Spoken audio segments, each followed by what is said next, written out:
சிம்ம ராசிக்காரர்களுக்கு ஏன் இந்த கஷ்டம், ஏன் எனக்கு இவ்வளோ கஷ்டம்? இந்த ஆரம்பத்தில் கஷ்டங்கள் இருந்தாலும் கொஞ்ச காலத்துக்கு பிறகு உங்களுக்கு மிகப்பெரிய அளவில் வெற்றிகள் உங்களை தேடி வந்து குவியும். 12 மாதங்கள் தவம் இருக்கணும் பெரிய வரங்களை பெறுவதற்கு. என்ன செஞ்சா எனக்கு நல்லது நடக்கும்? இதுதான் சிம்மராசிக்காரனுடைய மனசுல இருக்கக்கூடிய கேள்விகள். உங்களுடைய குலதெய்வம் யாரோ அந்த குலதெய்வம் கோயிலுக்கு நீங்க உடனே போயிட்டு வரும். தென்னாட்டுடைய சிவனை போற்றி, என் நாட்டவர்க்கும் இறைவா போற்றி. நண்பர்களே, இந்த புத்தம் புதிய வீடியோவில் உங்கள் அத்துணை பேரையும் வரவேற்பதில் மிக்க மகிழ்ச்சி கொள்கிறேன். இன்றைக்கு நம்ம பேச போறது கடவுள் சொல்லும் தீர்ப்பு. இந்த சீரீஸ் எபிசோட்ஸ்ல இன்னைக்கு காலபுருஷ தத்துவத்தின் 5ஆம் வீடு என்று சொல்லக்கூடிய சிம்மராசியை பத்தி பேச போறோம். சிம்மராசியை பொறுத்த வரைக்கும் தோல்விகளை கண்டு துவளாமல் மறுபடி வீழ்ந்து எழுந்து ஜெயிக்கக்கூடிய ஒரு ராசி. ஃபீனிக்ஸ் பறவைக்கு சிம்மம் தான் உதாரணம். சிம்மம் கடவுள் சொல்லும் தீர்ப்பு என்ன?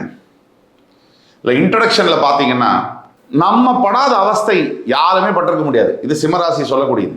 சிம்மராசி கோத்ரூ பண்ண லைஃப் ஒரு 199 பேர் பார்த்துக்க மாட்டாங்க. ஆக சிம்மராசிக்காரர்களுக்கு ஏன் இந்த கஷ்டம், ஏன் எனக்கு இவ்வளோ கஷ்டம்? எல்லாரும் தான் தப்பு பண்ணுறாங்க. இந்த பூமியில் இருக்கிற அத்தனை பேரும் தப்பு தான் பண்ணுறாங்க. எல்லாரும் தான் தவறுகளை செய்கிறாங்க. தெரிஞ்சு செய்கிறாங்க, தெரியாமல் செய்கிறாங்க. எனக்கு மட்டும் ஏன் இவ்வளோ பிரச்சனைகள்?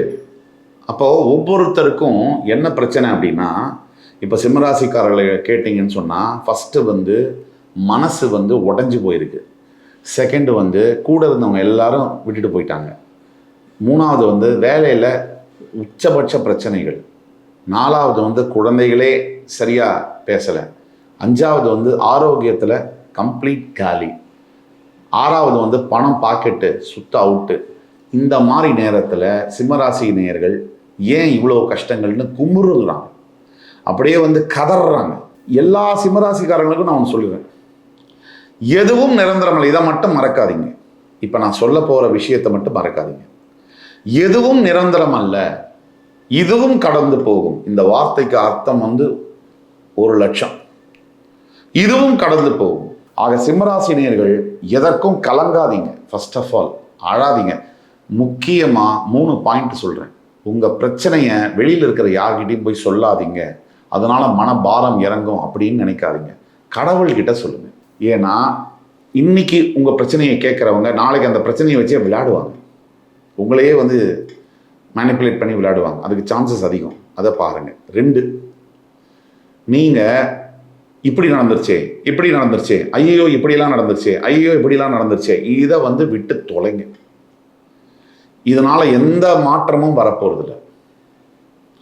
இப்பேற்பட்ட பிரச்சனையை கூட நான் தாண்டி வர முடியும் அப்படின்னு உங்களுக்கே நீங்க சொல்லுங்க. அப்படி வந்தால் எவ்வளோ பெரிய பெருமை எனக்கே அப்படின்னு நீங்களே உங்கள்கிட்ட பேசுங்க. இந்த பிரச்சனையும் நான் தாண்டி வந்துட்டேன்னா நான் எவ்வளோ பெரிய ஆளு அப்படின்னு நீங்களே உங்களுக்கு சொல்லுங்க, பழகுங்க. இது 3வது, குறைஞ்சபட்சம் முடிஞ்சா ஒரு 10 நிமிஷம் தியானம் பண்ணுங்க. இந்த 3 பாயிண்ட்டையும் நீங்க எடுத்துக்க கடவுள் சொல்லும் தீர்ப்பு முழுசா பாருங்க. எப்பேற்பட்ட லைஃப்ல எப்பேற்பட்ட சேஞ்சஸ் உங்களுக்கு இன்டர்னலாகவும் எக்ஸ்டர்னலாகவும் வருதுங்கிறத நீங்க நோட் பண்ணுங்க. சிம்மராசிக்காரர்களாகிய உங்களுக்கு நான் உங்களை புரிஞ்சு வச்ச வரைக்கும் பண கஷ்டங்கிறது உங்களுக்கு பெரிய விஷயம் இல்லை.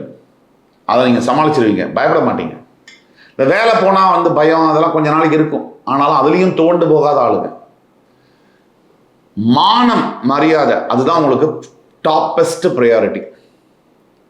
மானமும் மரியாதையும் போச்சுன்னா உங்களால் தாங்க முடியாது. 2வது, எமோஷனலாக நீங்கள் லாக் ஆன இடத்துல உங்களுடைய ரிலேஷன்ஷிப்ஸோ உறவுகளோ உங்களை விட்டு பிரிஞ்சாலும் உங்களால் தாங்க முடியாது. இது 2 விஷயத்துல தான் நீங்கள் லாக் ஆகுது. இந்த 2 விஷயத்துல நீங்கள் கொஞ்சம் தெம்பா இருந்துட்டீங்கன்னா, கொஞ்சம் நம்பிக்கையோடு இருந்துட்டீங்கன்னா, இனிமே உங்களை அழிக்கிறதுக்குன்னு ஒருத்தர் பூமியில் போகிறது தான் வரணும். சிம்மராசிக்காரர்களாகிய உங்களுக்கு மன அழுத்தம் இப்போ அதிகமாக இருக்கு. டிப்ரெஷன், மனசில் ஏற்பட்ட காயங்கள் ரணங்கள் மறுபடி உங்களை காலி பண்ணிட்டு போயிட்டு இருக்கு. டெய்லி அவர்லி பேசிஸில் நீங்கள் பழசை நினச்சி நீங்கள் வருத்தப்பட்டுட்டு தான் இருக்கீங்க.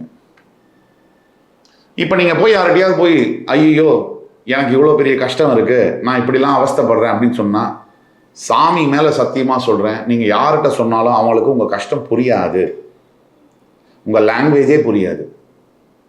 அதனால் இதை சொல்லியும் பிரயோஜனம் இல்லை. சிம்மராசிக்காரர்கள் நீங்கள் முதல்ல இந்த கஷ்டத்தை வெளியில் புலம்புறதை வந்து நிறுத்துங்க.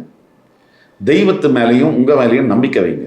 அது ஒன்று தான் உங்களை காப்பாற்றும், வேற எதுவும் உங்களை காப்பாற்றாது. உங்களுடைய வாழ்க்கை பாதை எதை நோக்கி போகுது அப்படின்னு பார்த்தோம்னா, அடுத்த 1.5 வருஷத்துக்கு இன்னும் மிகுதியான சவால்கள், இன்னும் மிகுதியான போராட்டங்கள், இன்னும் மிகுதியான கஷ்டங்கள் இதெல்லாம் இருக்கு. அப்படின்னா நீங்க நல்லா புரிஞ்சுக்கோங்க. நான் வந்து பிலாசபி பேசல, தத்துவம் பேசல, சும்மா பேச்சுக்காக சொல்ல. கீழே இறங்குற ஒத்தனால தான் மேலே திருப்பி வரவே முடியும். அதே இடத்துல இருக்கிறவன் மேலேயும் போக மாட்டான், கீழேயும் போக மாட்டான், அப்படியே தான் இருப்பான். அது அந்த வாழ்க்கையில் சுவாரஸ்யமும் கிடையாது, அந்த வாழ்க்கையுமே கிடையாது. இறங்கும் போது வலிக்கத்தான் செய்யும். படியில் இறங்கும் போது சுகமாக இருக்கும், ஏறும் போது வலிக்கும். வாழ்க்கையில் இறங்கும் போது வேதனையாக இருக்கும், ஏறும் போது சுகமாக இருக்கும். இந்த வித்தியாசத்தை புரிஞ்சுக்கங்க.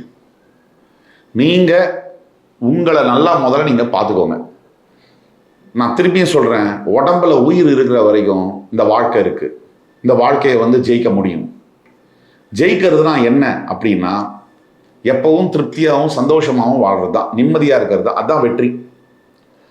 அதுக்கு பணம், பேர், புகழ், பதவி, உறவுகள், காதல், திருமணம், பிள்ளைங்க இதெல்லாம் இருந்தாலும் நிம்மதியாக இருக்க முடியும், இல்லைனாலும் நிம்மதியாக இருக்க முடியும். அதுக்கு மனசு மட்டும்தான் காரணம். எல்லாருக்குமே மனம்தான் அந்த ரிமோட் கண்ட்ரோல். அந்த மனசை நீங்கள் கட்டுப்படுத்தி வச்சுக்கிட்டீங்கன்னா உங்களால் வந்து கண்டிப்பாக ஜெயிக்க முடியும். அப்போ வாழ்க்கை பாதை வந்து சிரமமான காலம், கஷ்டமான காலத்தை நோக்கி தான் போயிட்டு இருக்கு. ஆனால் இறுதி அல்ல இது, இது முடிவல்ல, இது ஆரம்பமே. இந்த ஆரம்பத்தில் கஷ்டங்கள் இருந்தாலும் கொஞ்ச காலத்துக்கு பிறகு உங்களுக்கு மிகப்பெரிய அளவில் வெற்றிகள் உங்களை தேடி வந்து குவியும். இன்னும் 1 வருஷம் 12 மாதங்கள் தவம் இருக்கணும் பெரிய வரங்களை பெறுவதற்கு. என்ன செஞ்சா எனக்கு நல்லது நடக்கும்? இதுதான் சிம்மராசிக்காரனுடைய மனசுல இருக்கக்கூடிய கேள்விகள். நிறைய செய்யணும். முதல்ல செய்ய வேண்டியது அழுகிறத நிறுத்தணும். அதுக்கு பிறகு செய்ய வேண்டியது உங்களை நீங்க நம்பணும். 3வது செய்ய வேண்டியது உங்களை படைச்சான்ல ஒருத்தன், அந்த ஆண்டவன், அவனை நம்பணும். இந்த 3த்தையும் நீங்க செய்யணும். 4வது நீங்க செய்ய வேண்டியதுதான் ஆன்மீக செயல்கள். உங்களுக்கு பிடிச்ச குலதெய்வ கோவில், முக்கியமா உங்களுடைய குலதெய்வம் யாரோ அந்த குலதெய்வம் கோயிலுக்கு நீங்க உடனே போயிட்டு வரணும். உங்களுடைய இஷ்ட தெய்வம் யாரோ அந்த இஷ்ட தெய்வத்துக்கான கோவிலுக்கு நீங்க போயிட்டு வரணும். 5வது நீங்க செய்ய வேண்டியது நிறைய தர்மங்கள். என்னடா சார் நானே கஷ்டப்பட்டுட்டு இருக்கேன், நான் எப்படி தர்மம் பண்றது? இந்த காலகட்டத்தில் தான் நீங்க தர்மம் செய்யணும். இந்த காலகட்டத்தில் தான் உங்களுக்கு ஆன்மீகம், தெய்வ சிந்தனையெல்லாம் அதிகமாக வரும். கஷ்டப்படும் போது தான். நல்லா சூப்பராக இருக்கும்போது ஹாய் காட் பாய் அப்படின்னு சொல்கிற அந்த இதெல்லாம் இருக்கும். கஷ்டப்படுற காலத்தில் தான் கடவுளை நினைக்கவே தோணும். சிம்மம் அதுக்கு பேர் போன ராசி. அப்புறம் எல்லாரையும் வெளுத்தது போல பாலுன்னு நம்புறது, ரொம்ப டீப்பாக வந்து ரொம்ப ஒருத்தரை நம்புறது, அவங்களுடைய வார்த்தைகளுக்காக நீங்கள் வந்து அப்படியே செவி சாய்க்கிறது, இதெல்லாம் நீங்கள் பண்ண தான் இந்த நிலைமையில் இருக்கீங்க. இதெல்லாம் தவிர்த்து விட்டு கடைசி வரைக்கும் உங்கள் கூட வரக்கூடியது ஒருத்தர் தான், அது நீங்கள் தான். வேற யாரும் உங்கள் கூட வரமாட்டாங்க. எந்த ரிலேஷன்ஷிப்பில் இருந்தாலும் தாமரை மேலே இருக்கிற தண்ணி மாதிரி நீங்கள் இருக்கணுமே தவிர, அவசரப்பட்டு உள்ளுக்குள்ளே பூந்தீங்கன்னா திருப்பி வெளியில் வர தெரியாது, உங்களுக்கு நொறுங்கி போயிடுவீங்க.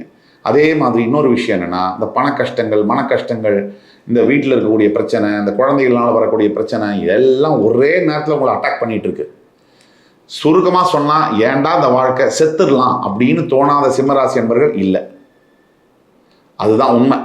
இல்லை பிச்சையை எடுக்கலாம் இந்த வாழ்க்கை வாழறதுக்கு அப்படின்னு நினைக்காத சிம்மராசி என்பர்களும் இல்லை. சரி, இதெல்லாம் சரியாகுமா அப்படின்னு கேட்டால் உடனே சரியாகாது. இதுக்கு காலகட்டங்கள் எடுக்கும்.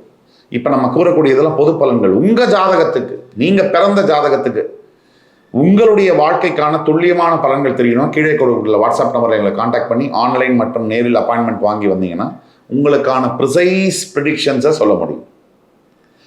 துல்லியமாக உங்களுக்கு எது நடக்கும், இந்த தாக்கங்கள் இனி கண்டினியூ ஆகுமா, இனி ஆகாதா, அஷ்டம சனியுடைய தாக்குதல்னால பெரிய பாதிப்புகள் வருமா வராதா, அஷ்டம சனியுடைய பாதிப்புகள் நிற்கவே நிற்காதா, இது இப்படியே தான் இருக்குமா அப்படிங்கிறதுக்கான பதில்கள் துல்லியமாக சொல்ல முடியும். நீங்கள் நிறைய தர்ம காரியங்கள் செய்யணும். ஆதரவற்ற குழந்தைகள், முதியோர்களுக்கு போய் நேரில் பார்க்கறது, பார்த்து நல்ல வார்த்தை நாலு பேசினாலே பெரிய விஷயம். அவங்கள பார்த்து 2 வார்த்தை நல்ல வார்த்தை சொல்லுங்க, அதுவே 20 லட்ச ரூபா கொடுத்ததுக்கான சமானம்.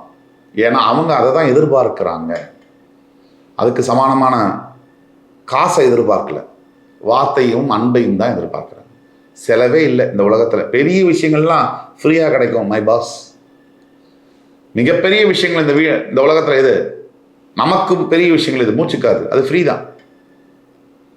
மிகப்பெரிய விஷயங்கள் சூரிய வெளிச்சம், அது ஃப்ரீ. மிகப்பெரிய விஷயங்கள் ராத்திரி தூங்கும் போது இருட்டா இருக்கணும், அதுவும் ஃப்ரீ. இப்படி பெரிய விஷயங்கள் எல்லாம் ஃப்ரீ. அன்பு, பாசம், நேர்மையான காதல் எல்லாம் ஃப்ரீயாக தான் கிடைக்கும்.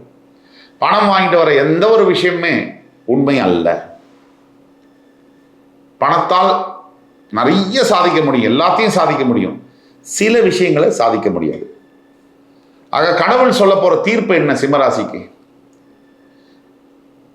அது படையப்பால தலைவர் சொன்ன தீர்ப்பு தான் நான் சொல்றோம்.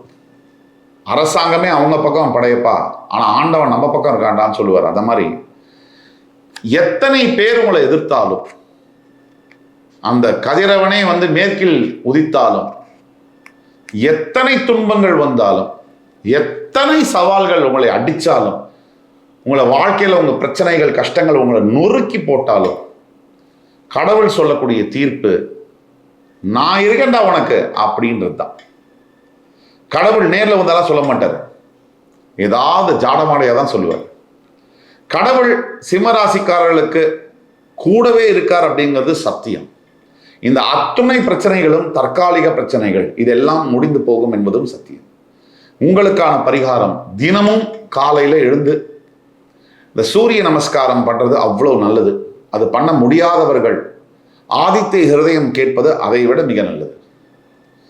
என் அன்புமிக்க சிம்மராசினியர்களே, இந்த காணொலி உங்களுக்கு பிடிச்சிருக்கும்னு நம்புறேன். அடுத்து வரும் காணொலியில் மறுபடியும் உங்கள் எல்லோரையும் சந்திக்கும் வரை உங்களிடமிருந்து விடைபெறுவது உங்கள் சுபாஷ் பாலகிருஷ்ணன். நன்றி, வணக்கம், வாழ்க வளமுடன்.